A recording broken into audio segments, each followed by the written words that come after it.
Hi, kitty cats. I am Amethyst Herrick, your hostess for Gender Identity Weekly, a weekly discussion about identity and gender from the contributors and guests of the Purple Paw Publications website, genderidentitytoday.com.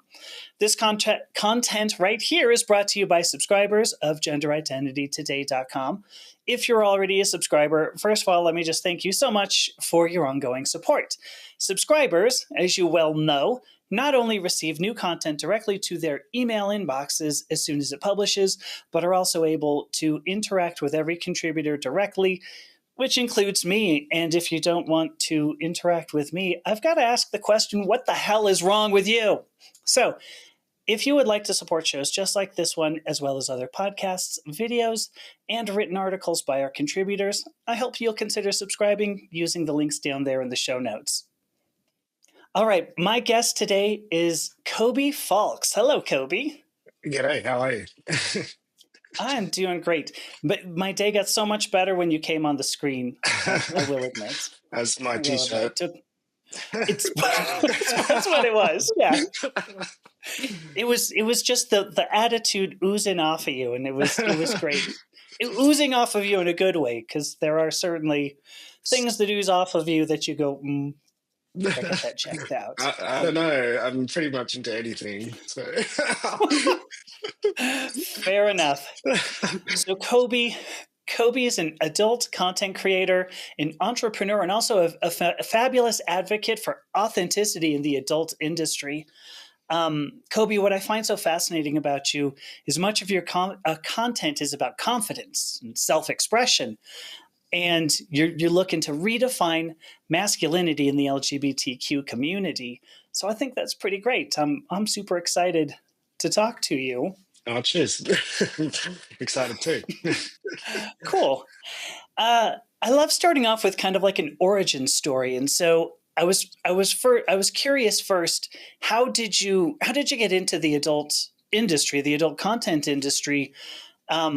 And then ultimately, what moved you into becoming such an advocate for people in the industry?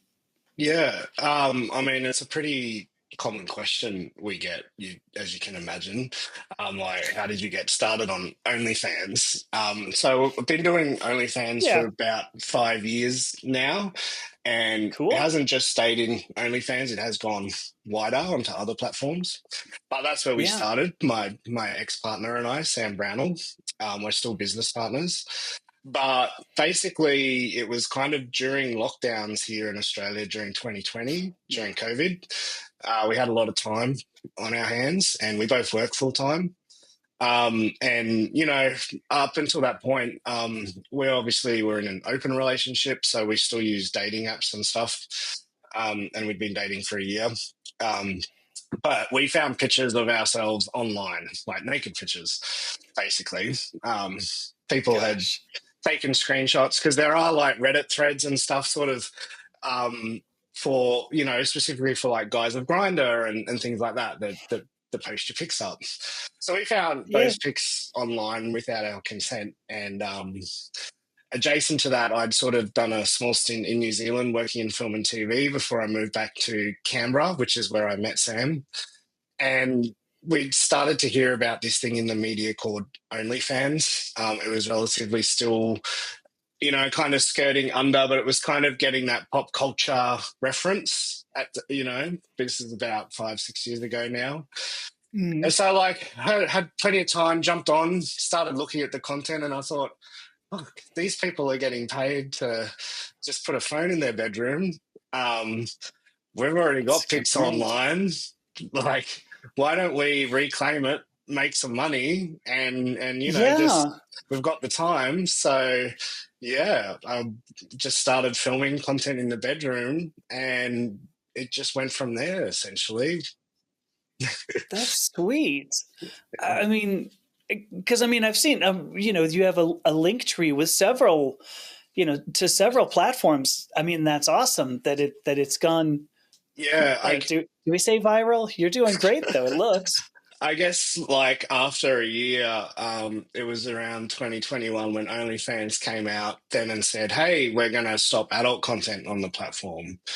And we were like, Oh, oh, fuck, we've just started and we were used to now yeah. getting some extra money. And we were like, and now they're going to pull it away from us. What's going on? So we kind of said, you know what, let's jump on some other platforms as well because I've got the videos. We may as well maximize our, reach. So we started to put stuff up on Pornhub, on Just for Fans, which Okay. is kind of a little bit more tolerant for the queer community, whereas OnlyFans is kind of geared very much towards a heteronormative consumer base. Mm, Just for Fans, the owner of that site, Dominic, he's gay, so he understands sort of gay and queer community sexuality and our practices a bit better, so it's a bit more tolerant. Um, and by that I mean you can do things you can't do on OnlyFans. So like fisting, hmm. for example. Gotcha. so, um, but yeah, so we started to just spread our content around, and as a result, we actually did get um, nominated for like the Pornhub Awards. We've both been nominated. I've been nominated twice. So those sorts of Awesome. things suddenly took us from just being these little side hustle on OnlyFans to now having like a big presence. Because I think at one point we were in the top 50 worldwide for amateur gay stars on Pornhub. So that meant a lot of traffic. Oh, Yeah. yeah, that's great. Then we're, for two little Aussie boys out in the country. like, I think that's phenomenal. So now you're an advocate, right? I mean, so what happened there? How did I'm just going to stop. That's the question mark. What happened? I mean, look, we didn't really, or myself, I didn't really set out to be an advocate for anything. Sure. And generally most people don't set out that way, I guess. We just started doing this as a bit of a side hustle for some extra coin to support us. But like, I guess in the good thing about doing it is that we really were just being ourselves on the platform. So we weren't, kind of tied into this studio look of what you have to be in order to be a porn star. And we didn't see ourselves Yeah. as porn stars. We were just putting ourselves out there as we were, which, I'm sort of like, I'm almost 40 now. So I was mid 30s at the time. Sam was sort of mid 20s. We weren't like as buff as we were now. Like I was a bit chubbier and a bit more of a bear because COVID, we were eating a lot of food and stuff. So we are just putting ourselves out there. And I guess, people started to resonate with our image, because like I myself, I'm Yeah. attracted to, more, not so much the pristine media image of what I've always liked sort of chunkier guys or that but at the time there wasn't a lot of representation or of that in mainstream media. But I think Yeah. through one of the positives through social media obviously is that you can put yourself out there and find people who start to relate to you. um, and so Yeah. I saw that. And I guess, I don't try and push a political agenda. I don't try and push any sort of agendas through my platform. I just sort of push myself and put myself out there. So I just, whereas some creators, they do use their platforms for political speak, and that's fine. They can do that. Sure.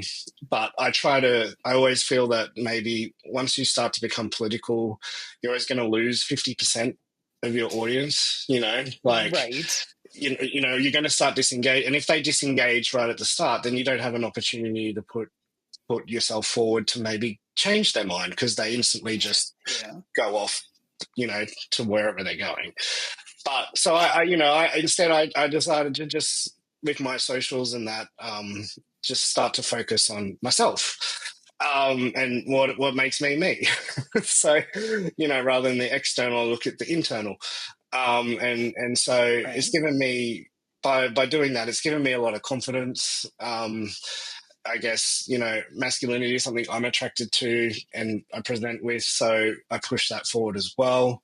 And I guess just by showing up as I am, others feel seen as well. And I think that's where the advocacy starts to happen. It's just through representation as opposed to trying to push Yeah. agendas. So Yeah. No, I'm with you on that. I know body positivity has been some of this too, because you yeah, even mentioned, chunkier men. Because yeah, the adult film industry is just inundated with bleach blonde women and every man looks like Adonis.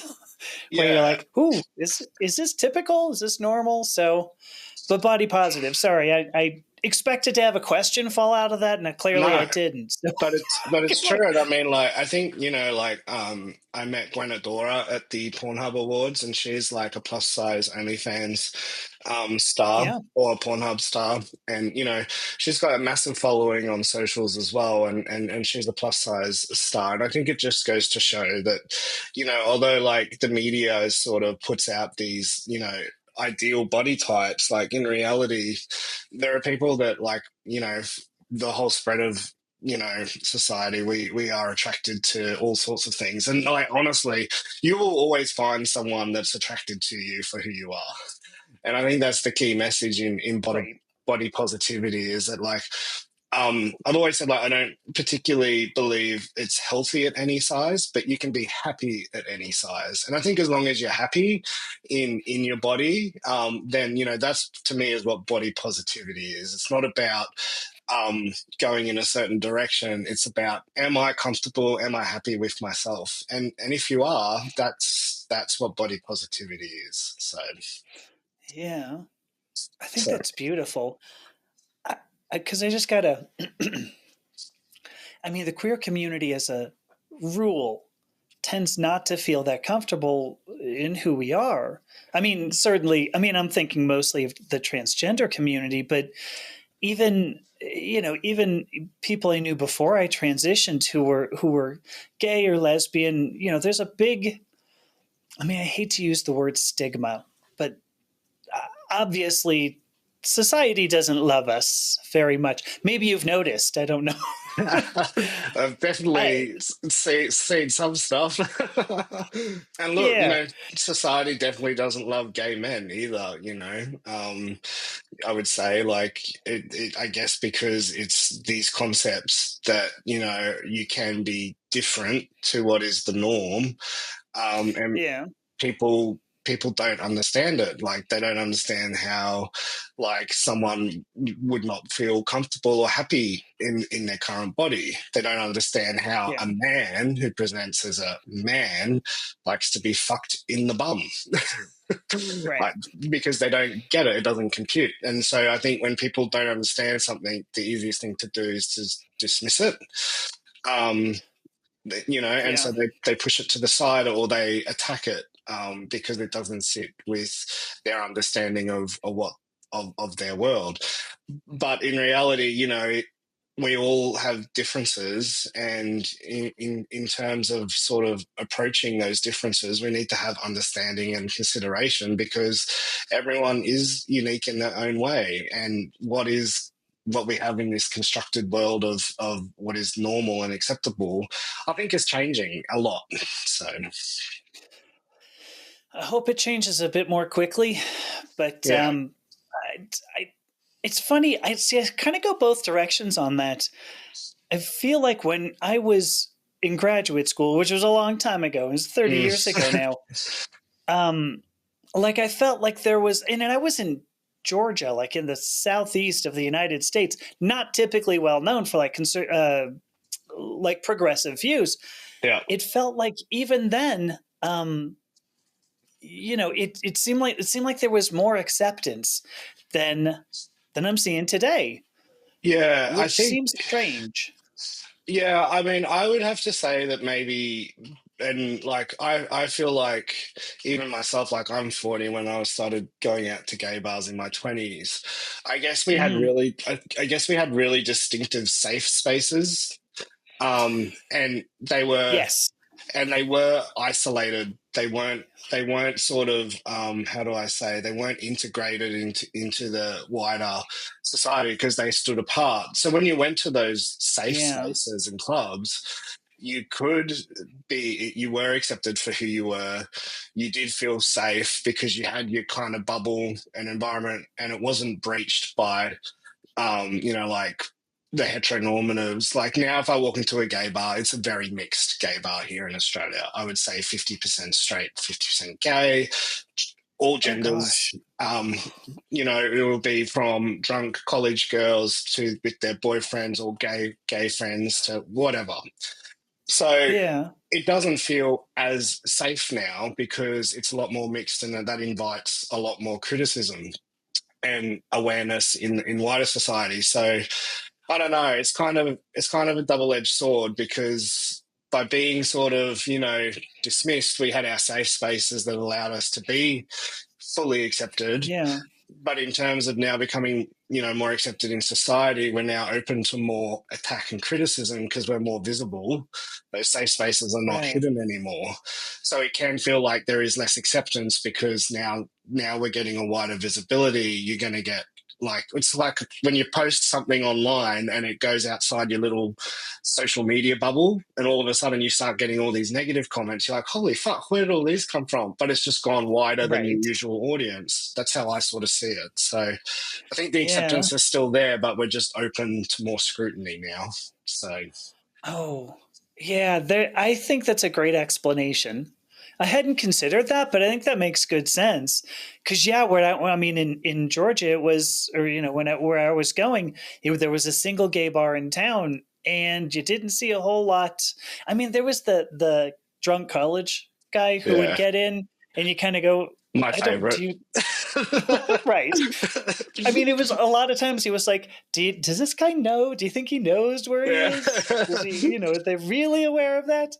But it was really the only like place to go dancing in town. So I think, Yeah. you'd get people show up and they go, yeah, I just wanted to dance. But so I think that's a great point. Yeah. The ability, or the greater exposure certainly opens us up to more. Yeah, Um, I think had, too, like we didn't have apps and stuff back when I was going out to those safe spaces. right. So when you left the safe space, it stayed there. And Yeah. whereas now it follows you home on your apps, which means that those criticisms and those trolls or whatever, they also follow you. So you all of a Yeah. sudden you're vulnerable 24/7, you know. Yeah. Yeah, that's a good point. You are vulnerable 24/7. That sucks. Like I wish we felt great 24 seconds, like 24/7. But um, so actually on that point, then let's talk about that because so one of the ways that you pose yourself is like redefining masculinity. Yeah. So how do you tell me first of all just like what would we call the role, what's an appropriate role for masculinity in Western society? Yeah, I mean, like traditionally, masculinity in the queer community, particularly, is often rejected, and Yes, or seen right. as toxic. And I often think that one of the reasons why it is rejected or seen as toxic is generally due to a lot of past trauma. Like many gay men growing up, myself included, we were bullied at school or bullied in our life by masculine peers, or Yes. we had a father Yeah. figure who, didn't disown us, or we felt like there was something there, or the media portrayed masculinity in a certain form that we didn't really connect with. For myself, I'm very much attracted to masculinity, but because I was attracted to masculinity growing up and I felt being gay was wrong, I shied away from it because it turned me on, you know. Right. But Right. and I wanted to avoid anything gay that turned on attraction, because I didn't want to be discovered. So all of a sudden, at a very Hmm. early age, I'm learning to repress emotions. That attraction is an Yeah. emotion. So I'm teaching myself Yeah. to repress emotions, and then through that, I've also learned to repress a lot of other emotions, such as vulnerability, being soft, being empathetic, all of these things that are not traditionally masculine in nature. We're told masculinity is stoicism, is about, not crying, about just pushing forward. And it can be those things. I guess what I'm saying is that like there was very rigid sort of roles about what defined masculinity. And actually I think you'll find that like we're all human, we all have feelings and expressions, and that those things are not inherently negative by themselves.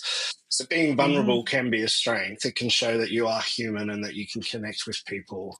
You can be a strong leader and still have empathy for the people who follow you. Right. And this is how I'm trying to show that maybe like together we can kind of change masculinity from being these toxic traits into something that is no longer just about strength and sort of silence, which is what it used to be. Like exploring vulnerability, admitting that I cried, having a softness. They are traits in masculinity and they are traits in femininity.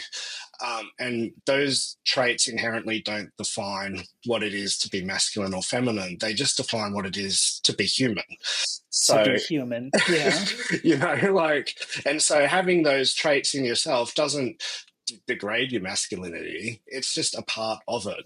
And I think the toxicity comes from when we start to repress and push those things aside and say, that bottle them up. And strength isn't bottling Right. up; it's showing up, and it's being real, and that's what being authentic is. So, Mm. Oh my gosh, I love that. Strength is not bottling up, it's showing up. yeah. That So, was phenomenal. I because you mentioned that, when you were in your childhood, repressing that.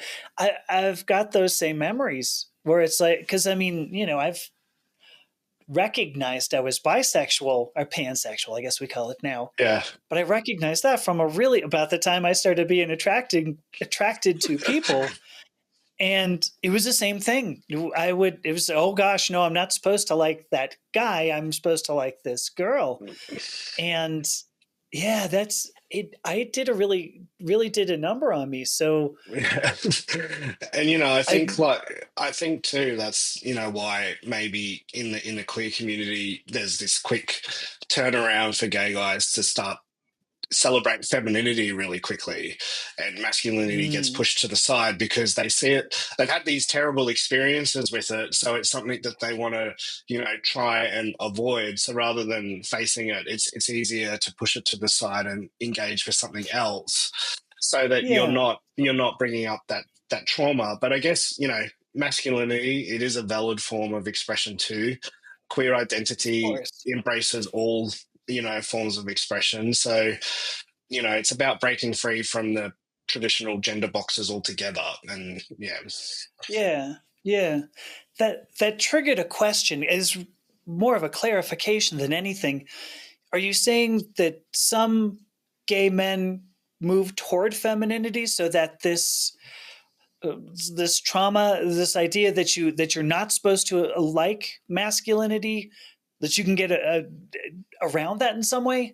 Did that Yeah. question come out at all? I Like, guess I guess what I'm saying is that you can like with anything, it can be an avoidance technique so that you don't have to interesting. engage with it, because Yeah. engaging with it is going to bring up that trauma. Hmm. Not everyone has had trauma in their background, but I can only speak from myself. So for me, that's kind of Right. my journey, and from where I was in time. I think maybe today it's a little bit different because we do have representation in social media, and children Yeah. today can access people like myself and yourself and see themselves in us.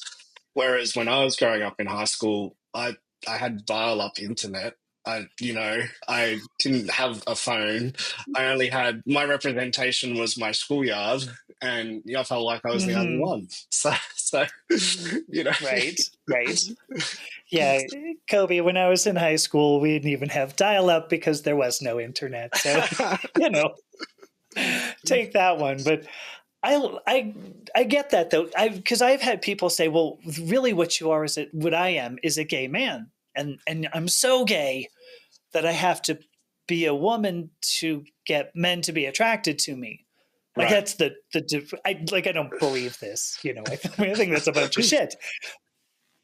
I but I was like, I mean, what a weird convolution for in somebody's head. They went, yeah, this makes sense. You want to be a woman so that you can attract men, and it's like, I don't think you understand sexuality or gender particularly well. Yeah. But I think that sort of defines a whole lot of the world here. Uh, I want to. Oh, sorry. Go ahead. no, I was just going to say, and it's funny because the first thing all the footy guys would do on their final party would all dress up as in their girlfriend's clothing, and sing songs, so gender is very fluid. I It don't is. believe it's one. Oh, it is. It's like a Kinsey scale, we all sit somewhere on that scale, like. Yeah. Well, and your point there too, that strength doesn't necessarily mean repressing, but rather being able to express it. I agree wholeheartedly with you. There aren't like emotions or actions that are distinctly masculine or feminine. We all just have actions and emotions, and it's just Correct. human. So I love that. I agree with you on that. Yeah, and being able to see that in other people too and recognize it is, I think, what makes you Hmm. a leader, as opposed to Yeah. someone. So someone who might become, say, I don't know, president of the United States or something wacky, right? So where do you think masculinity does end up turning toxic? Is it in the repression? So I think I think it's important to note that pretty much any identity can be toxic.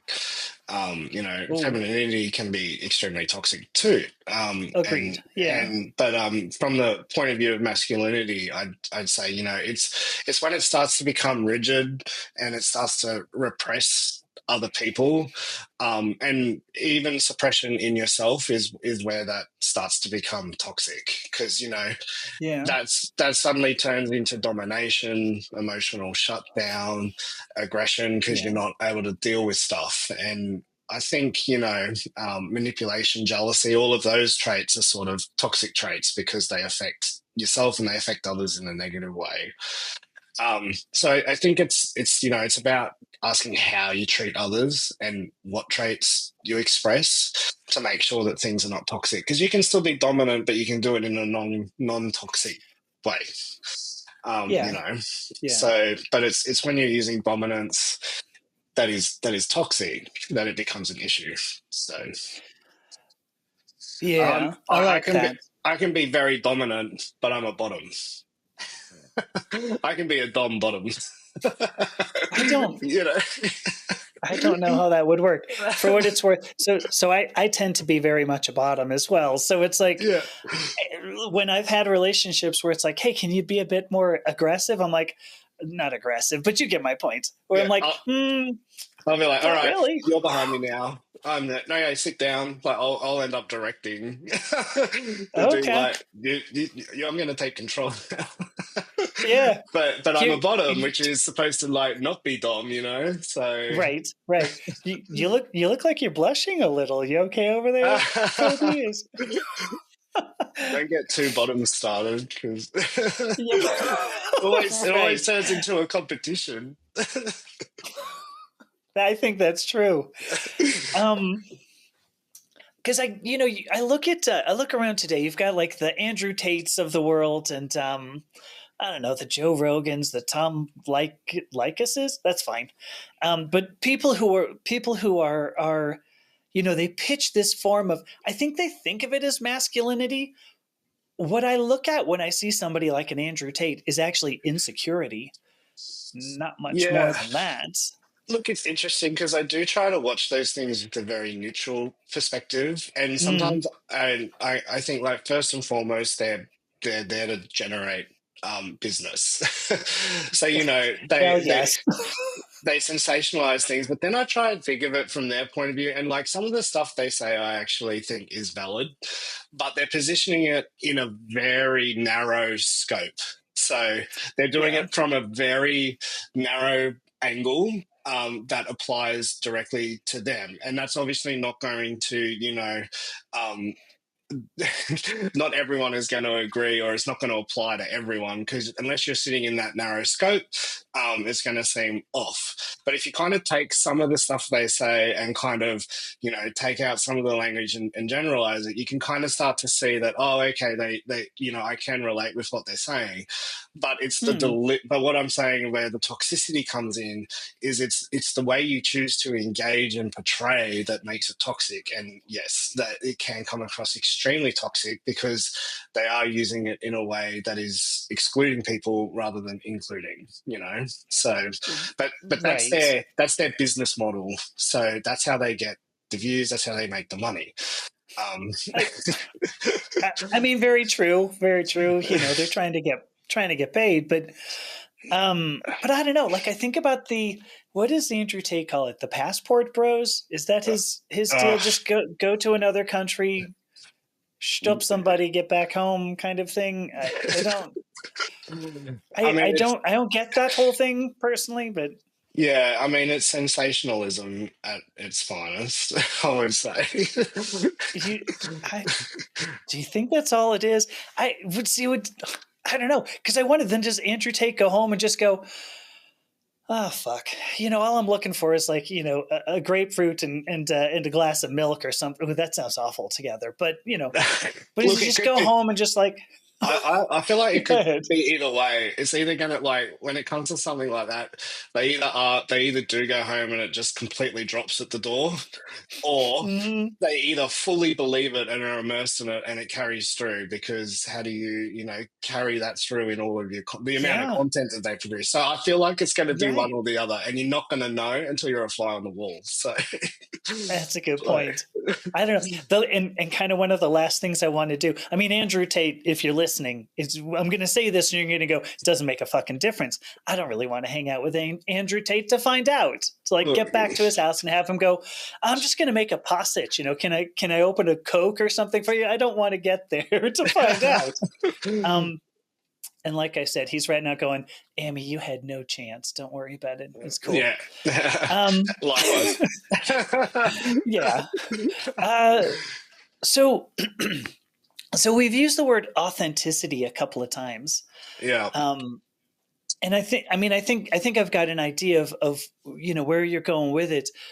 What are the major, like, what are the good reasons that we should be authentic today? I mean, for me, like, I think by what I've learned is that just by being myself, it actually helps others be seen. Mm, Especially in underrepresented groups. yeah. Like I was talking about media and the way that, and even like the porn studios, like how they used to put out a certain image. Like, as you know, we're bottoms. And the studios used to put out, if you were a bottom, you were like a younger, effeminate Twinkie boy, and the tops were always seen as, dom, masculine tops or Yeah. whatever. And it was, even when I was 20-inch going, biceps and stuff. yeah, Yeah. even when I was going out to our gay clubs, there was still this thing of tops and bottoms, and it was a bit like, if you were a bottom, you were seen as like, effeminate and more girly Yeah. than being the top. And so guys would be embarrassed to admit that they bottom. I mean, my first boyfriend, he bottomed for me, but I wasn't allowed to tell anyone that he bottomed, because Oh he gosh. was he was embarrassed about it, because he felt like he made him less masculine. Um, Yeah. you know, and then I remember, like, one of my porn star crushes that I've still yet to meet, Paul Wagner, came out on the scene, and he was a big bottom, but he was like this masculine bottom. And so I kind of like Sure. flipped the whole thing, and was like, actually, men can be bottoms, like masculine guys, the tops can be bottoms too. And so for me, like, I put myself out there as a bottom. Mainly I do top in my scenes, but I embrace that because that's what I enjoy. And I know that the bottoming is not just tied to being gay. It's also it's a physiological sensation. There are lots of straight guys Yeah. who love to bottom, because we all have a prostate. It's just anatomy, and Truth. Yeah. And not every gay guy likes to bottom either, you know. So I actually have a lot of straight men that reach out to me that like my content because they teaches them how to bottom more, and they used Oh. to they would be like, oh, you know, I thought if I asked my girlfriend to peg me, it would make me less of a man. But when I saw your content and you bottoming, and you remind me of me, like it made me feel more comfortable in myself to be able to bring that up, that it is something that I would explore or like or enjoy. So Mm, through that, I've learned that actually being authentic, being myself, because just you never know who's watching and thinking, finally, hmm. someone like me, you know. Um, so it's kind of like by representing myself, I'm representing others, I guess. Agreed. No, agreed. Yeah, I And mean, it's I, also. I Oh, never thought I'd have DMs from straight guys, you know, messaging me. So, I think that's pretty cool, though. I mean, I mean, how do you? Let me just ask that. How do you feel? Like, does that make you? Let me ask. Stop. How do you feel when you get DMs from a straight guy? look, I'm not surprised, you know, because again, I think like I do hook up with straight guys, but I don't kind of like gender. I don't really feel that anyone is fully straight and fully gay. Okay, You know, like we're all somewhere on see with that. that scale, and I Yeah. think too, you know, like I think one of the most misunderstood people of society are actually bisexual men. I feel really bad for them because I think they get the stigma from the gay community and they get the stigma from the straight community. Being a bisexual woman is a lot more accepted, but being a bisexual Yeah. man, you know, I've known bisexual men who have come out to their partners and their their wives have left them because they can't deal with Oh, it. Um, and, wow. you know, and there's not a lot of representation in bisexuality in the straight community for men either.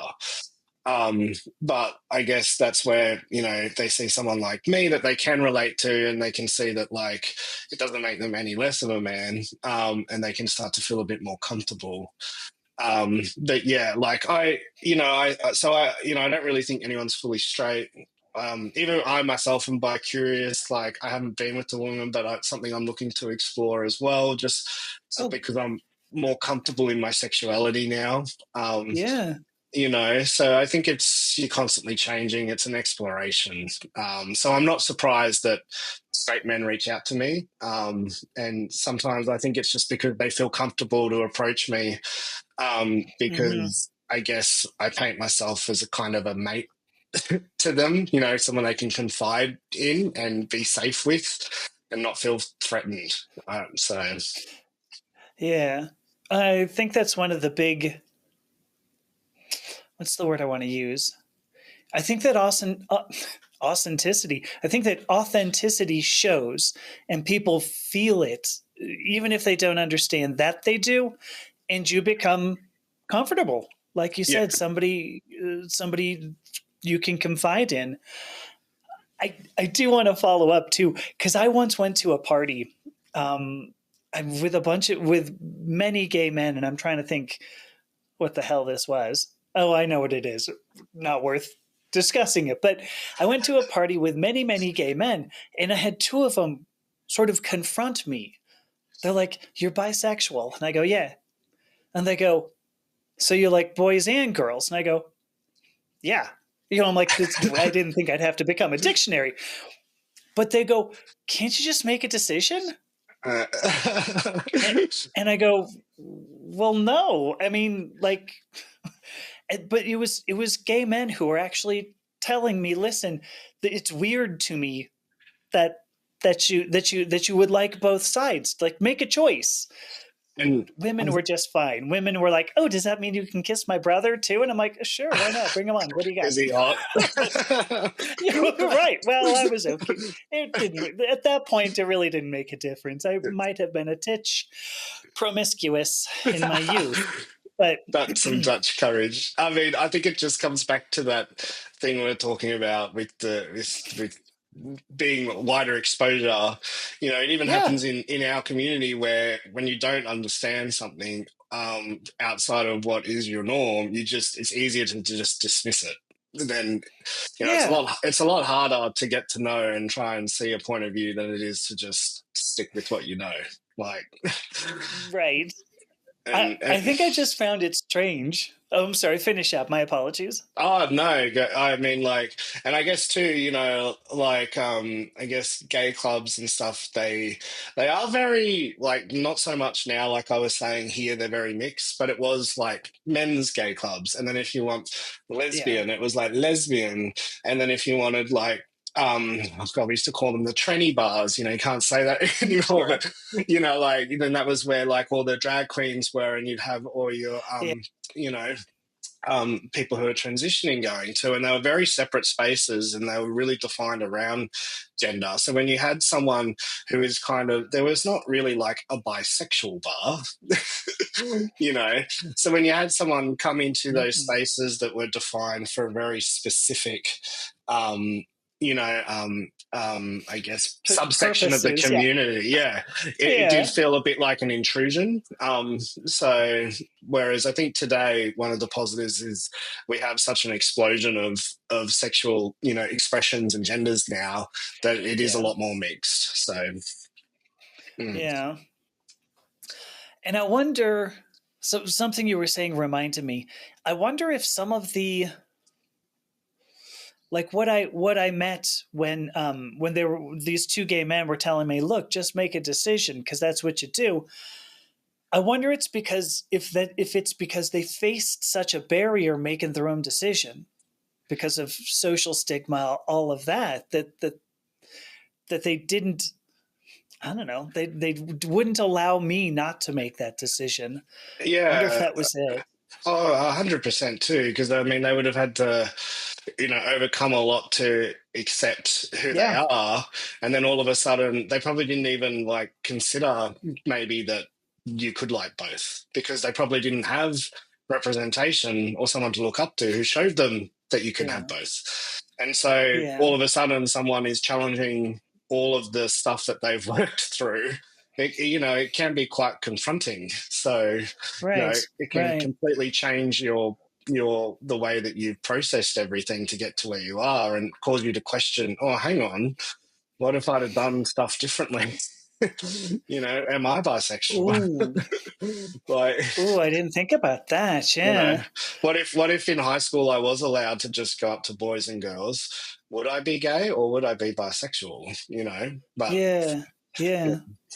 That's a good point. And as far as like bisexual representation goes, somebody they could look up to, that sure as shit wasn't me at the time. So, maybe it was just we've got to tear this down since you're not good at representation anyway, but yeah, it wasn't that bad. I mean, I was in graduate school, just, yeah, like I said, perhaps a titch promiscuous. as we all are. I think Do you like know I think go. like the queer community gets painted as promiscuous and stuff, but I think it's kind of for us it's the way of exploring our identity Yeah. and discovering who we are because when Yeah. you're in that heteronormative environment, your way to explore is through those life markers of marriage, kids, family, and stuff. And we didn't have that. So we have to explore it Yeah. and build connections in other ways. So, I agree. I agree. Cuz yeah, that was where I found a lot of who I am, I guess is what I'd say. Actually, that triggered a memory too cuz I was thinking you had said that uh dominance the doms were generally like the more masculine men. I think the most dominant person I ever met, not I think, the most dominant person I ever met was like this relatively short woman. oh yeah, I was in the Navy for a stint, and I'll tell you, I was scared of the female warrant officers for sure. Oh, sure.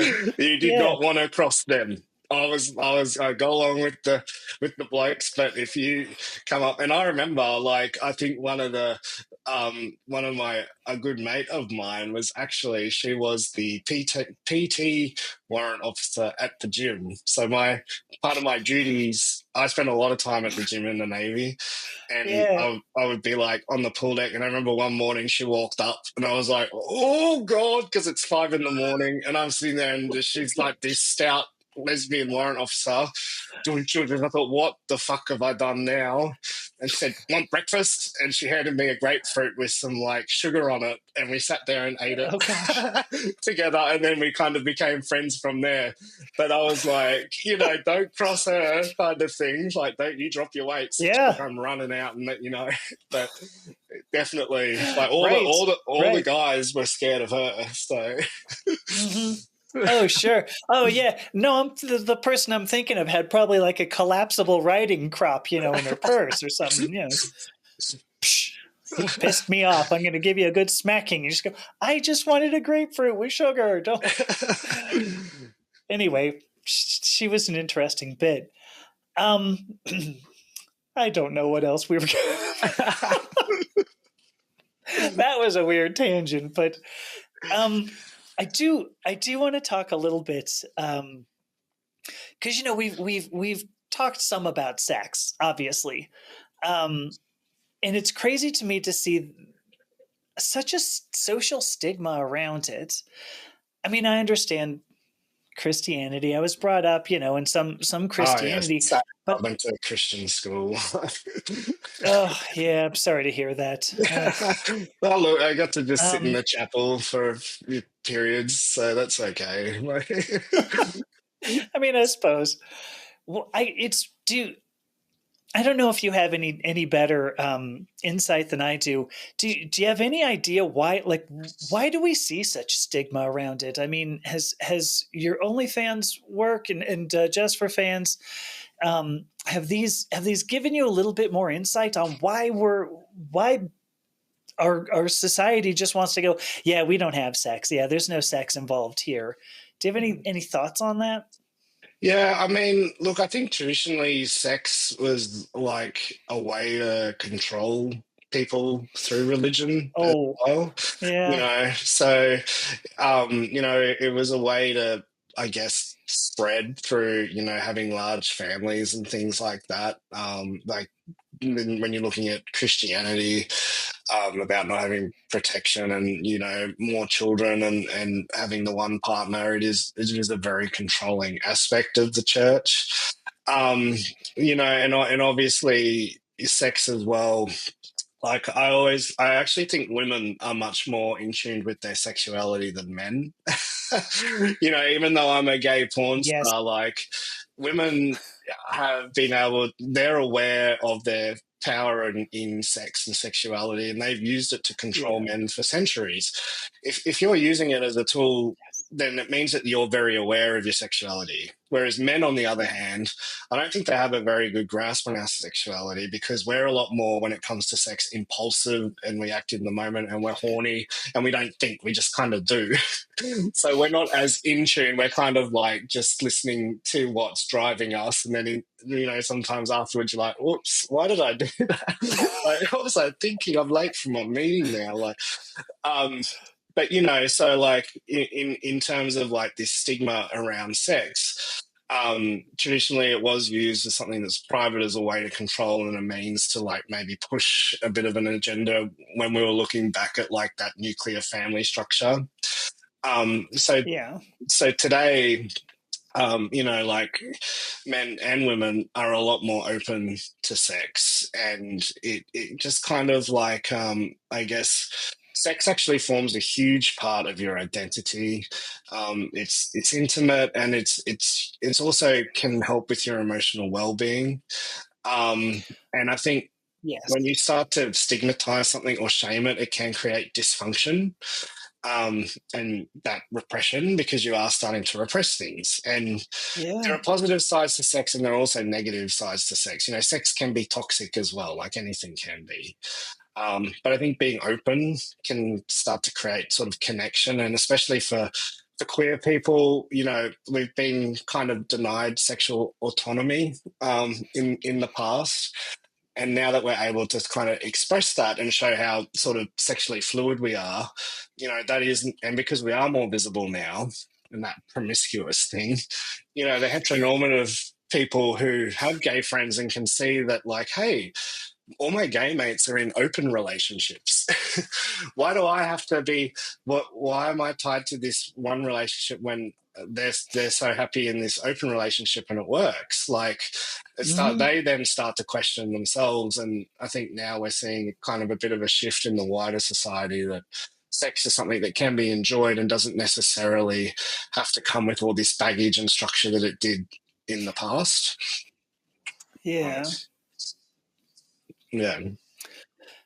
Yeah, I think that's it's interesting. You're maybe the first person I've ever met who does see the control that a woman can exert through sex. Oh, I 100%. mean, I mean, what's the settle behind every great man is a great woman? and Like, yeah, I think there's a lot behind that. Yeah, there's yeah. but I mean, because I think if we were to go back to the Andrew Tates of the world, I think part of what he would want to do is control a woman. And at the end of it, what's Andrew Tate trying to do? He's trying Yeah, to get laid. The exactly. last thing the last thing he wants to hear is a no. I know. So in a So way, he's like his own worst enemy. yes, Like, yes, I think he's a very much a slave to but very much a slave to his own whatever. yeah, but it is interesting because I think too, like it goes both ways as we start to become more sexually liberated. That traditional structure of women being able to control sex too, because that's what they've sort of been taught to do, does start to break down as Hmm. well. So True. that's why you see women coming after OnlyFans women all the time, like like Mm, Bonnie Blue, any night and stuff get a lot of hate from straight women because they're what they're doing is they're sexually liberated and in the way that they're like putting themselves out there, and it becomes confronting for women who are in that family structure and they're afraid that their partner might go off and cheat because all of a sudden you have this woman who is so sexually liberated she becomes a threat. So then the way to approach that is to dismiss them and say that they're vulgar and a slut or whatever. And so you right. see it on all sides. It's not just men and women, it's women coming after women. Men hate gay men because it threatens their sense of sexual identity or whatever. Or they may be a little bit curious and all of a sudden there's this person who they're attracted to, but they're like, when I was younger, fuck, I need to run away from this because I'm attracted to this and this isn't right. So, Yeah. yeah. I think that I mean, it's not even just been recent that you find a woman who's sexually open who gets shamed. So you mentioned sluts. Yeah, you get slut shamed, and you don't even have to be that open. You don't have to be on OnlyFans. I I mean, know, yeah. you kiss two boys, you're a slut. I mean, it's so I don't. It is interesting though, because like men can be. I don't want to say aggressive.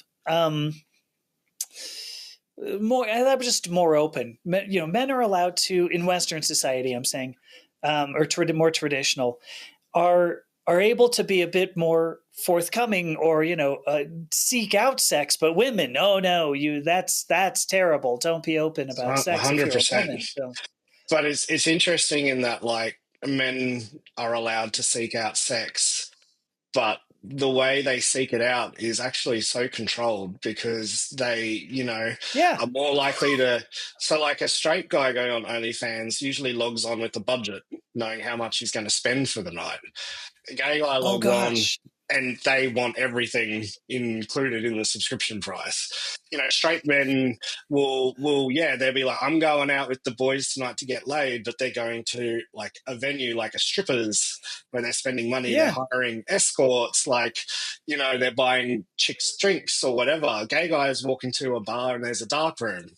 So even though men are still kind of sexually liberated, they're still in this kind of funnel that is yeah, designed for them to be sexually liberated, but at the same time is them spending money, which is kind of at the end Right. is in control of the women, or like, you know, another man Right. running the business. Like it's funny. It's kind of like a false false thing, It false is. But prophecy.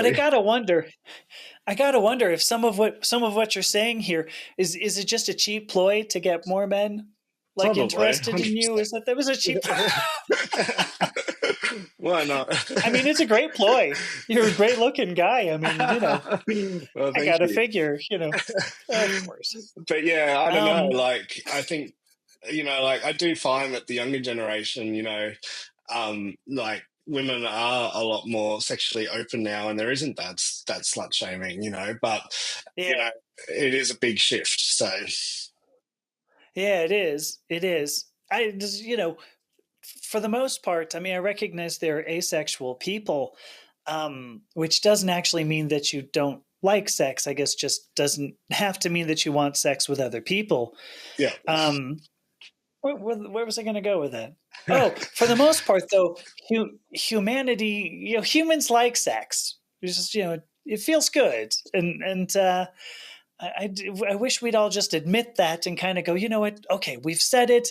Now we can just go out and do it and quit, controlling ourselves or each other with, with what we like. So I don't think that went anywhere anyway. But not everything I say has to be good.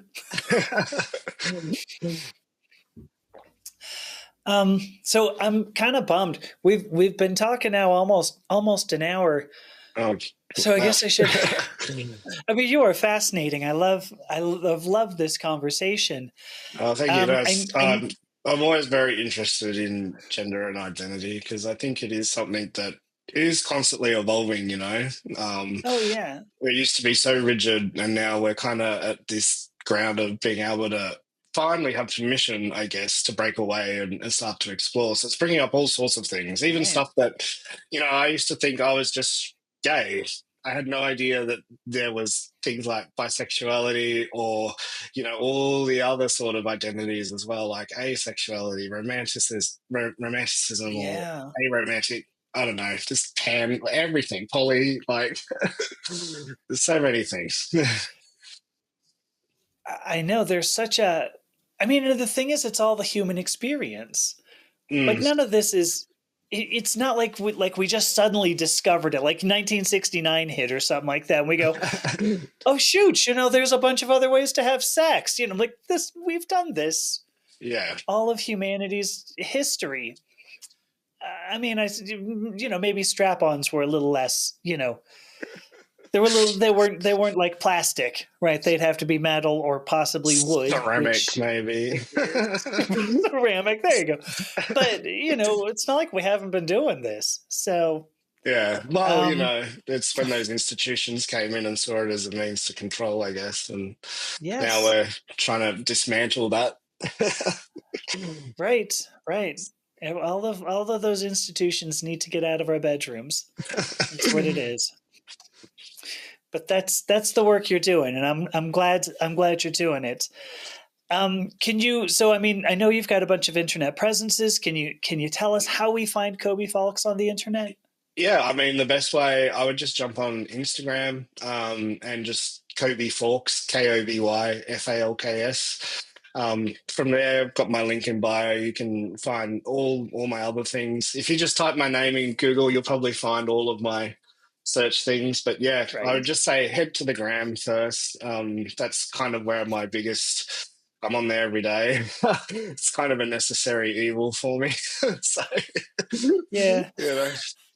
But And then, yeah, are you open to people asking any questions? I mean, like on yeah, Instagram and just yeah. I mean, cool. people reach out to me through email, through Instagram, through my OnlyFans. Okay. Yeah, I get them Twitter or X as it is now, Koby Falks Sure. XXX. If you want to see something spicy, but if you're listening to this in the office, I'd probably suggest Instagram.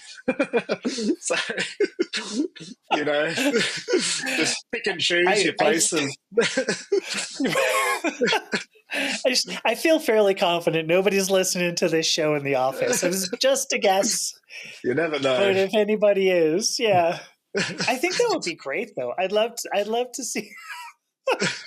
I'd love to hear if somebody said, "Yeah, I was listening to one of the podcasts, and like my boss came up and was like, 'What the?' I'd love to see that. I think that would be great." But um, okay, cool. I don't want to shut this down, but I kind of gotta. Um, Again, I just want to say thank you for so much for all the work that you do. For giving me this little piece of your life right now to tell me your story and everything. Thank you so much for that. No worries. Thank you so much for having me on the show. I've really enjoyed it. Yeah. Oh, it's been a wonderful experience. So, all right. Well, I'll do my little standard closing here. I don't know how standard it is, but um, let's see. I am Amethyst Herrick. You've been listening to Gender Identity Weekly, and I was joined by Koby Falks, and we talked about sex and identity and authenticity. And I love this. I love this quote from you, Koby. Happy at any size. I love that. So thanks so much, Koby. Thank you.